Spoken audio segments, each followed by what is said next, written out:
Good afternoon, colleagues. Welcome to this meeting of Children and Learning. As this will be the last meeting of Children and Learning, I would like to take this opportunity to thank our directors and staff and members of the Children and Learning Committee for all their input over the last term of this council. Are there any apologies of absence? Yes, Vice Convener, we have apologies from Councillors Sturrock and Miles, with Councillors Fotheringham and Fairweather substituting. Also apologies from Miss Leslie Hood and Mr Mike Callahan. Okay. Any declarations of interest?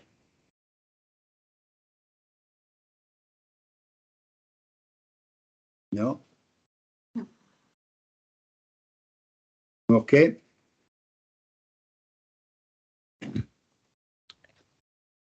Agenda number 3. Minutes of meeting held on the 11th of January 2022. Are they a correct minute? Agreed. Agreed. Agreed. Thank you. Agenda number 4. Expansion of free school meals report number 41/22. You have the recommendations in front of you. Are there any questions?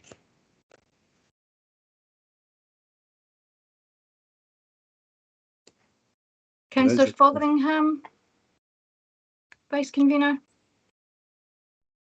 Councillor Fotheringham? Yes, thank you, Vice Convener. I am absolutely delighted to see this report, and once the rollout is complete, it will mean every child in primary school has access to a school meal. One of my questions, and I obviously don't sit on this committee very often, I'm a substitute today, but when I go into my butcher to buy my beef, I see where it's coming from, where the raw ingredients are coming from. Do we know, are we actually supporting local businesses here with raw ingredients for chicken, fish, potatoes, stuff like that? I don't know if that's an appropriate question, but you know, if we're rolling out school meals, there's going to be more in raw ingredients. We support local businesses with the application of, or you know, buying of these ingredients. Thank you. Beth, would you like to? Vice Convener, I'm happy to come in on that, if that's okay. Councillor Fotheringham, thank you very much for that question. These are areas that we have regular discussions with our colleagues at Tayside Contracts about, and I'm certainly aware as part of the Council's leadership team that we have had significant discussion around the importance of local provision and supporting local suppliers. We don't have the answer to the question in terms of the detail of how much local provision we have within our school meals chain at the moment, but I can certainly ask for a little bit of detail from Tayside Contracts and get back to you after the committee, if that's okay. Yes, that would be fine, Miss Lindsay. Thank you very much. Thank you. Okay, Councillor Fotheringham, thank you. Any other questions? Beth, yes, Councillor Whiteside. Thank you. Yes, can I come in as a member of Tayside Contracts Board?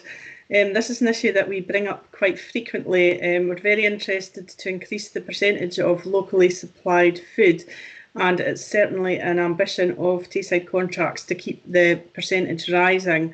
In actual fact, they're holding an event for local suppliers next week in Forfar to try and encourage more local suppliers to collaborate in order to get the scale required to be a supplier for Tayside Contracts. So it's something that is on the agenda nearly every meeting, and we'll keep on bringing that to the fore.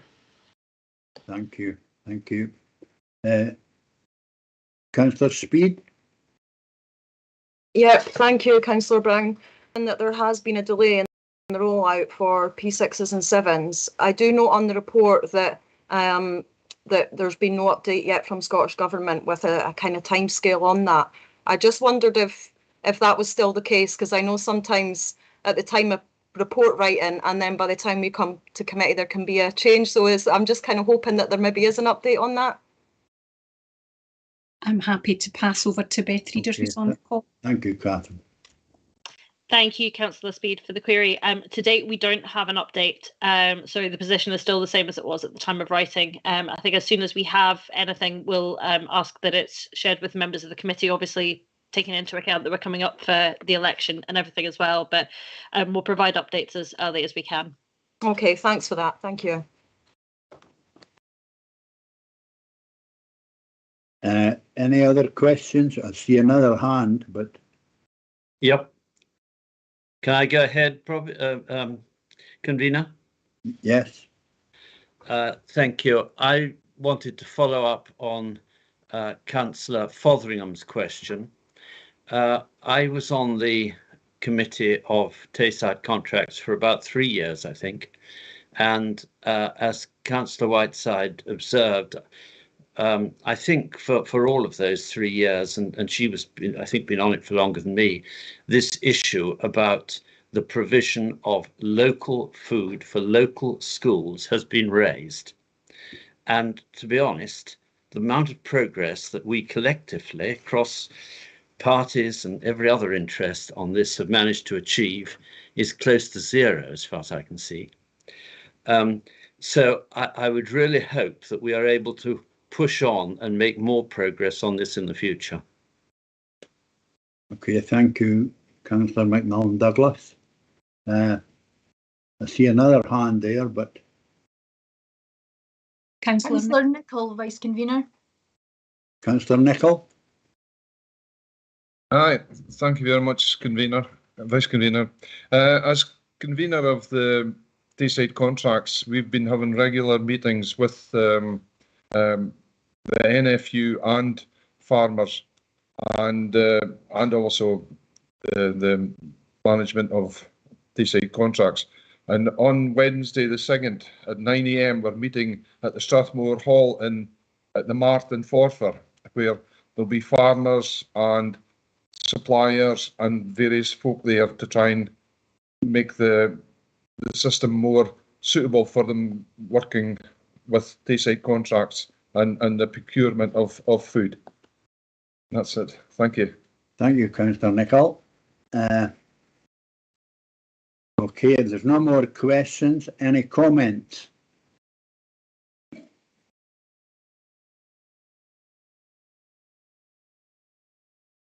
No comments? Then Councillor we'll move Brace, to... Vice Convener. Councillor Brace has his hand up. Yes, thanks, Convener. It was really just to apologise for being a few minutes late in joining this meeting. I had extreme difficulty getting in through the link. I think I need a bit of help from IT in this matter. You have a letter from your mum? I'll forward that to you, Convener. Okay, thanks. No comments? Councillor Brace again? No. Okay, we'll move on to agenda number 5, primary and secondary capacities. Report number 4. Sorry to interrupt. Could I just go back for the committee to agree the recommendations? Oh, sorry. Thank you. Agreed. Agreed. Agreed.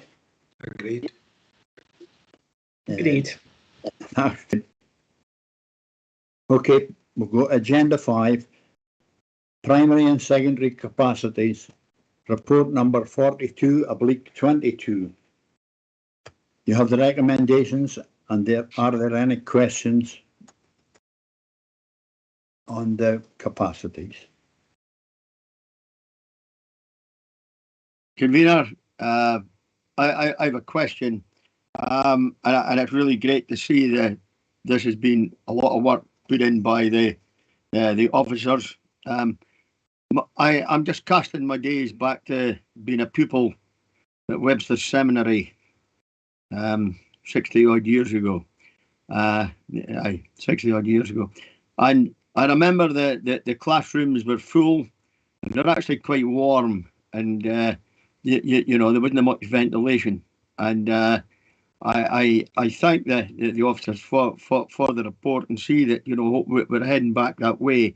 But could we maybe get some assurance about ventilation within the classroom, particularly you know, with the current COVID situation we've had? Maybe one of the officers could maybe explain a bit about, you know, adequate ventilation in full schools, in corridors, and indeed in classrooms. Who would like to? Vice Convener, I'm happy to pass to Beth Reader, who can provide a little context, although this is out with the scope of the particular report. Obviously, we're getting updates through in terms of guidance all the time, which Beth is aware of. So I shall pass to Beth for an input on this. Thank you. Thank you. Thank you, Councillor Proctor. In terms of ventilation, we're working to guidance that's issued by the Scottish Government, and we work with our colleagues within the Infrastructure Directorate, the Assets team. So all schools have been provided with guidance on good ventilation, how to ventilate rooms and different types of learning and teaching spaces effectively. We've also provided a significant number of CO2 monitors. I'm a little out the loop with how many exactly now, but I know that we've been spending the allocations of funding we've had from the government in relation to this. All schools have been issued with guidance on the use of the CO2 monitors as well. And my understanding is they work on a constant basis, they take constant readings and flag when there's any issues.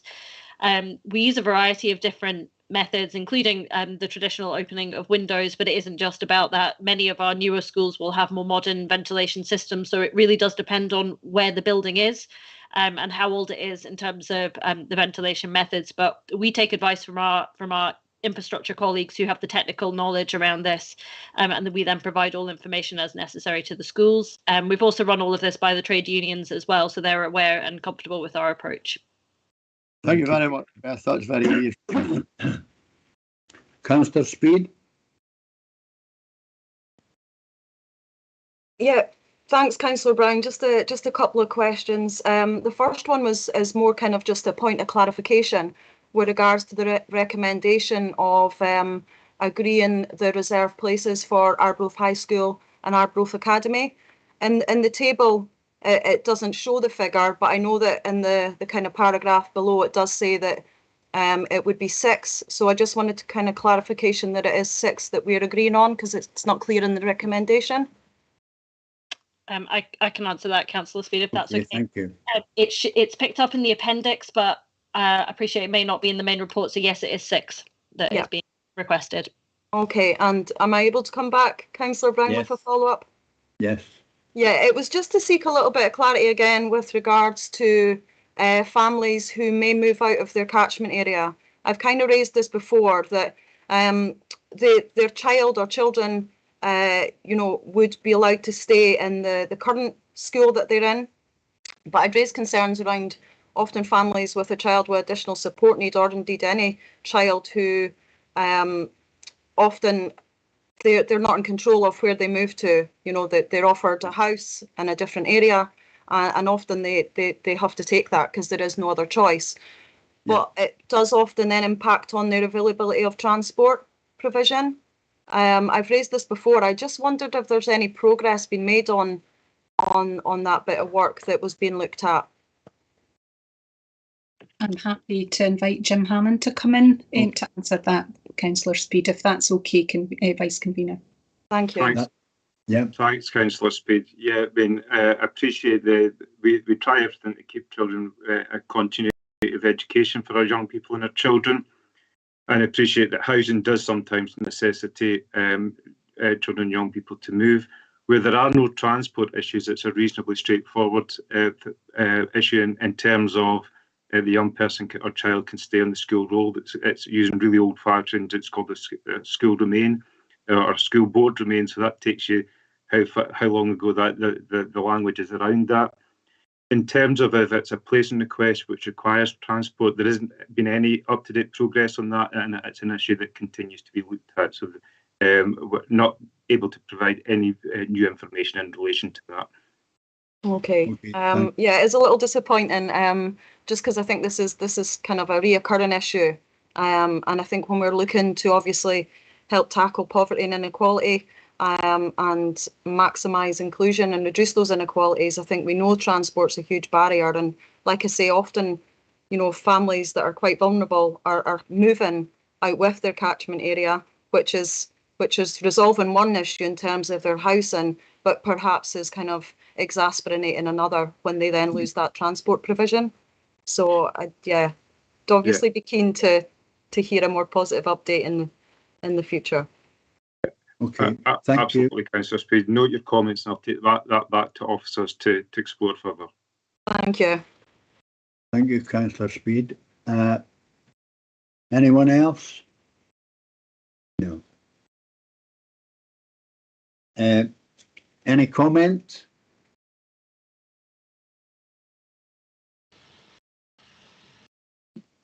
Councillor Whiteside? Thank you, Convener. Yeah, I just wanted to say that the proposals to streamline the process will give more transparency, and that's always a really good thing for parents, so I welcome them. Thanks. Thank you. Okay, do we agree the recommendations? Agreed. Agreed. Thank you. Move to item number 6. Revised Development School Management Scheme, Report 43/22. You have the recommendations. Are there any questions? Councillor Proctor. Thank you very much, Convener. I know that DMS has actually been working very well, probably over the past 30 years, I would say, or DSM, I should say. Got my letters mixed up. One of the things that I would like to ask a question: are there finance committees sort of within the schools to assist ahead in how monies that they get are spent? And there's sometimes, maybe not so much now, but there have been occasions where sort of windfall monies have been made available to schools, and they've got to spend it within a you know, a pretty short period of time. And I'd like to know that is there a system whereby they probably have projects, head teachers have got projects, you know, on the bookshelf, and if that money comes available, they can pull it down and spend the money wisely instead of maybe having to do a knee-jerk reaction and spend it on something, you know, that it might be fanciful, but they have a planned idea of spend. And I don't know whether Beth might be able to answer that. Councillor Brown, Okay. I'll happily take this. Okay. Councillor Proctor, thank you for the... Yeah. Sorry, Councillor Brown, I'm speaking over the top. I'm so eager to get my answer right. That's what it is. I got all excited about DSM. Councillor Proctor, thank you for your question. Yeah, there are finance committees in every school, so there's an expectation that these exist, but don't only exist, they're active and are full in the decision-making and consultation process within a school. They generally meet termly, and obviously as the new budget comes in, that's obviously a big meeting where the school has its priorities set out in the school improvement plan, and they look at spend against the school improvement plan and how to best target the support in order to meet young people's needs. When there is specific grants come in, these are less nowadays probably because of the PEF funding, and that's a universal offer to schools, and obviously it depends on the school demographic. There is consultation over how PEF spend has been met, and also to look at the effectiveness of spend as well. So these finance committees play an active and important role within our schools. Thank you very much. That's very helpful. Thank you. Councillor Speed? Yeah, thank you. Yeah, some of the feedback that I get from families, particularly with a child perhaps with additional support need, and we know that can be very kind of wide ranging as to what that need is that they sometimes are concerned that their child isn't receiving the right level of support. So I just wondered how it's worked out in terms of, you know, additional support needs, assistance, teachers, resources that might be needed. Is that just down to the individual school to assess that in terms of pupil an additional support needs kind of ratio to each child that has an additional need. And my other kind of query is around the training that's given for teacher, head teacher staff and secretaries, as I note there's no equalities training on that list, and I just wondered if that's something that could be considered, I guess. Okay, thank you. I'll happily Mr. pick Hammond, that are you up. gonna? Yeah, I'll happily pick that up. The additional support needs allocation, Councillor Speed, sits out with the additional support needs budget. Sits out with the Devolve school management budget. It's held centrally and then devolved to schools, and it's very much done on a needs basis. So if the need is greater in one school, the level of resource will be allocated to that school will be greater, and it's really on a case-by-case basis. There is a general formula around a base allocation that goes in terms of support assistants and teachers, but then it really is looking at the needs of children and young people, and also in the complexity of need as well. I mean, as you know, that there could be, in terms of school role, in terms of children or young people, it might be identified with need. One school might have 30 and another school 15, but the level of resource to the school with 15 may be much, much more, just because of that complexity and need. And the central team work very closely with head teachers and their staff to ensure that that resource is best matched. And it's really flexible, and it will change throughout the year as do needs throughout the year. So there's an ongoing dialogue. The resource school heads network meets regularly, and obviously there's the 9 resource schools where children are placed. And it's these types of issues that are worked out, and also to ensure equity across the piece, and also transparency.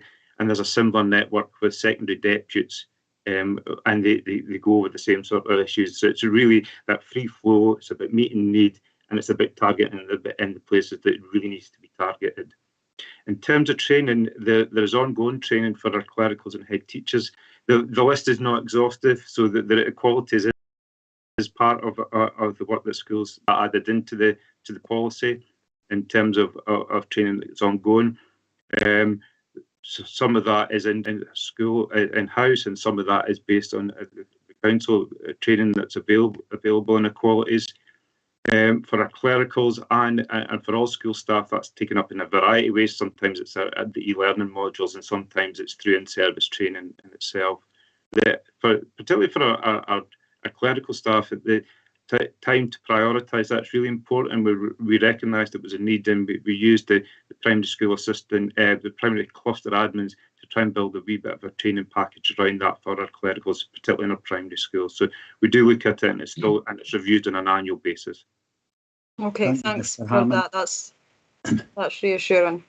And I just had a supplementary in response to the first bit, if that's okay, Councillor Brown. Okay. Yeah, yes. Thank you. I like just in regards to that, Mr. Hammond, the explanation you gave there around how each school looks at its staff ratio, pupil ratio with kids with an additional support need. Is that closely monitored then alongside kind of attendance and attainment? Because we know that obviously things can break down within the school environment, which does result in children becoming unable to attend the full timetable. Is that kind of closely monitored alongside? There's a range, there's a range of data in terms of and attendance and engagement indeed is part of that data it's looked at, and that's picked up through where appropriate child's planning meetings, review of IEPs, and ongoing conversations with both professionals and family. That's great. Okay, thank you. Thank you. Councillor Fotheringham. Thank you, Convener. I'm delighted as number 1 that you took Councillor Speed at number 4 before me. Can I ask Mr. Hammond what Devolve School Management is, please? Fair idea what it is, but as someone that doesn't sit on this committee, can you explain what Devolve School Management is? I've got a fair idea, Jim, but just in my head. Thank you. Absolutely, Councillor Fotheringham. I'm happy to respond and hopefully provide some clarity. I hope I don't muddy the waters any further for you. Devolve of the monies that are devolved to schools from the central budget in order to allow them to operate. So that's all costs that are involved in keeping the school open and keeping it staffed and providing a high quality education. So it's the monies that in terms of staffing, in terms of the resources that are in school, the school building, the heating, the lights, and everything that is the cost of a school gets devolved out to school. There's slight differences about how it's devolved. In secondary, it's because of the economies of scale of a secondary school, it's fully devolved. So all the staff costs, maternity costs, etc., are picked up by that, by the secondary schools. In primary schools, some of the staffing costs are held centrally, and that because there isn't an economy of scale. So for a small school, 2 teachers to school to pick up the cost of a maternity would be prohibitive to the budget that's devolved to them. And we hold funds centrally in order to pick up that cost. So there's checks and balances in the system to ensure that schools can survive regardless of the circumstances in terms of their staffing profile that may be equal with a long-term absence due to illness. But it's really the monies that are devolved to schools, and head teachers are empowered to spend that money alongside good financial monitoring and adherence to financial regulations too. Thank you, Mr. Hammond. Convener, can I have a supplementary? Can I have a supplementary, Councillor Brown? Yeah, I can. Mr. Hammond, just say that there's a project that maybe overspends that budget. Is there a backup for that? Sure, and that, I suppose that's the beauty of the DSM scheme and the flexibility is that within it, schools are able to carry forward. It used to be up to 10%. It's now 3% underspend or overspend without any checks or balances around that. 3% doesn't sound a lot, but when you look at the overall cost of a school, that's in terms of a large secondary school, you're talking tens of thousands of a carry forward. So there's enough flexibility there to allow that to be picked up. If it was to be more than that, then there would need to be agreement with service leaders around why that happened and what contingencies would need to be in place to accommodate any over or significant underspend. Okay, thank you very much. It's just sorry to be. No, not at all. This is a new committee to me. I'm not on it very often. I just want to ask a couple of questions. Thank you. Councillor Devine. I think Councillor Bell was ahead of me, Vice Convener. Okay, Councillor Bell. Thank you, Vice Convener, and thank you, Councillor Devine. Appreciate that. Thank you for this report. I wanted to pick up on an area in both the schemes on pages 69 and specifically around consultation, engagement and transparency. You know, I think we can all commend our schools for how well they've done through COVID and how important relationships are within the school community. I wondered what expectations there are in terms of document producing, for example, around communications and engagement for each head teacher. These are big areas of work, actually, and I'm sure we've got some great experience to draw on through, for example, the Scottish Government's investment in the Pupil Equity Fund. But I wondered if there's any guidance or support going into head teachers to help them to develop the models that are expected there and to maybe populate some of those blank boxes in the recommended column, please. Thank you. Okay, thank you, Councillor Speed. As you've drawn the Bell. you know, I've got Councillor Speed's name right in front of me just now. Councillor Bell, my apologies. I've got an identity crisis, or creating an identity crisis. There is, as you'll know, this is a new scheme. It's a national scheme, and out of that came 32 expectations and 20 recommendations, and that's the Appendix B that you've referenced there, and these are contained within the body of the scheme itself and reflected in the guidance that's gone out to schools. These are increased expectations in some case, and certainly around consultation and engagement, there is an increased expectation, and schools are needing to work towards that. We're not starting from zero. It's not a standing start on this. I suppose reflecting back to Councillor Proctor's question, that there's finance committees in schools, so there's a level of consultation and that's reflected through our pupil councils as well, that children and young people are asked their opinions on school spending and wider aspects of the school. So it's a really, really important part of it. Within our PEF documentation, our PEF guidance to schools, there is guidance on how this consultation and engagement should be, and that's probably where some of the good practice exists around that. We've got a number of schools who have really engaged well with their communities over the PEF spend, and really to target and need and the wants and the desires of the school as well, given on a range of options. It's very often on an options appraisal basis, loosely speaking, rather than a blank sheet of paper or a wish list to try and get best meets the school. I suppose COVID's provided us with a lot of opportunities, and we're probably, in terms of how we engage in with our communities, in a vastly different space than we were previously. I suppose the use of digital tools, whether it's platforms such as MS Teams, or the use of surveys, and the range of platforms that school uses, whether it's Dojo or Seesaw, allows for that interaction much more quickly and much more responsively. And schools are beginning to build that into their day-to-day lives in a wide range of topics. I suppose what I would note, though, that in terms of how we consult on DSM, we're not there yet. So there's still a wee job of work to do around that. There'll be training and awareness as a result of the new scheme going in to support schools around this.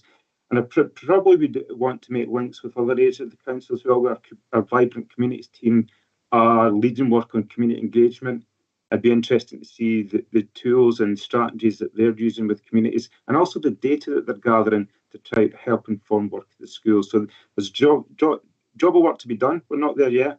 There's lots of good practice in school to be built upon, but I think we can also link in with colleagues across the council to support this area of work. Thank you, Mr. Hammond. Now we're on to Councillor Devine. Thanks, Vice. Can you just addressing 4.3? I remember that a few years ago, can't remember how long ago it was, I was asking whether the business support managers in secondary schools could perhaps help primary school head teachers because their financial work was increasing, and certainly with the advent of PEF that did increase markedly. So I would just like to ask if this is happening, or is there something else in place now? Thank you for your question, Councillor Devine, and I'll praise myself for actually getting your name right. So we're starting off on a good start there. That. So that bit of work didn't happen, but as a result of the school office review, which was actually looking at efficiencies in terms of the amount of hours that are allocated to a primary school office, so it was ostensibly looking at a cut. We used that as an opportunity to build in resilience, but also training for primary school officers, and that additional career progression. And out of that came the primary cluster admin post. So that gives career progression for those in the school office. It gives training and support, but also provides that extra bit of resilience around covering offices, but also when significant jobs around DSM, updates of CMIS, the big jobs that take time that you don't always get in a busy office environment. The primary school office, the primary cluster admins are there to provide that level of support. And there's one per cluster, and these have been welcomed both by the clericals and also by head teachers, where it's added capacity and capability to what presently exists. Good. I'm sure it was appreciated. Thank you. Thank you. Thank you. Thank you, Mr. Hammond. Councillor Proctor.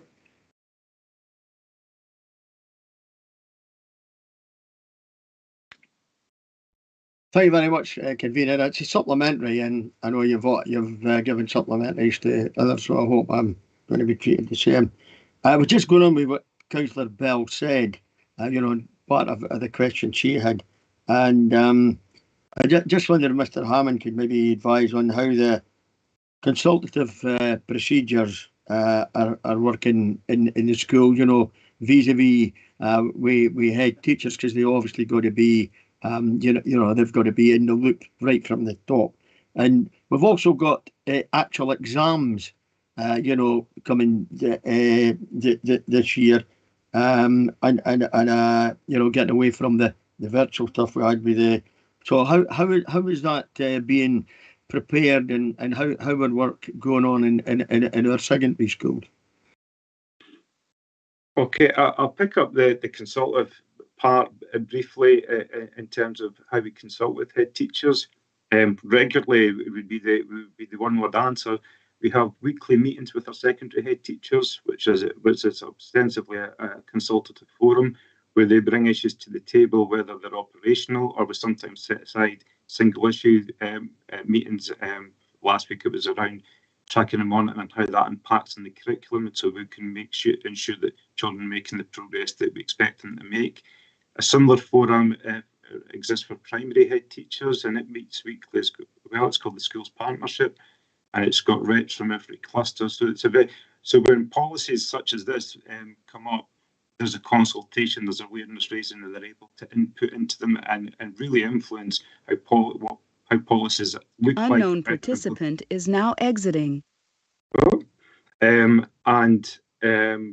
So that there's a high level of consultation and regular dialogue with our head teachers. In terms of the school examinations, plans are in place for that to happen this year. Schools are confident with the procedures that they've got.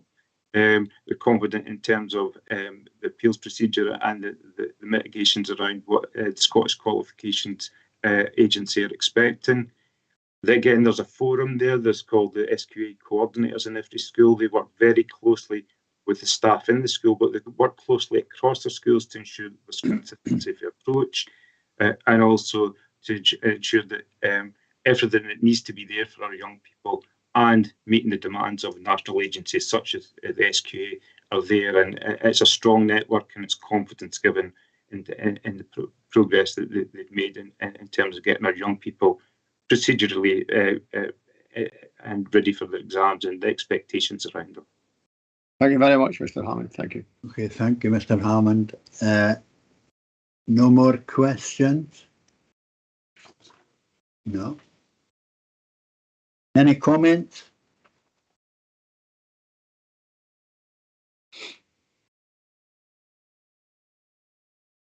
No comments?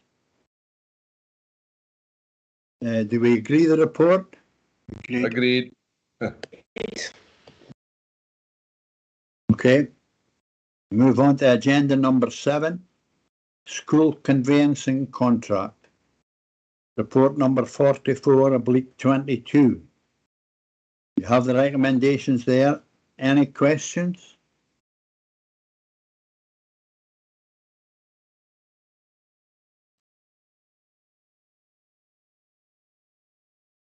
Any comments?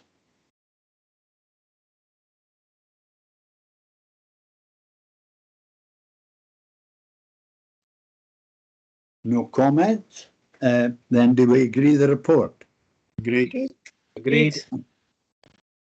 Okay, and that brings us to the end. Thank you for your attendance and best wishes to you all. Well done, Vice Convener. Well done. Well done.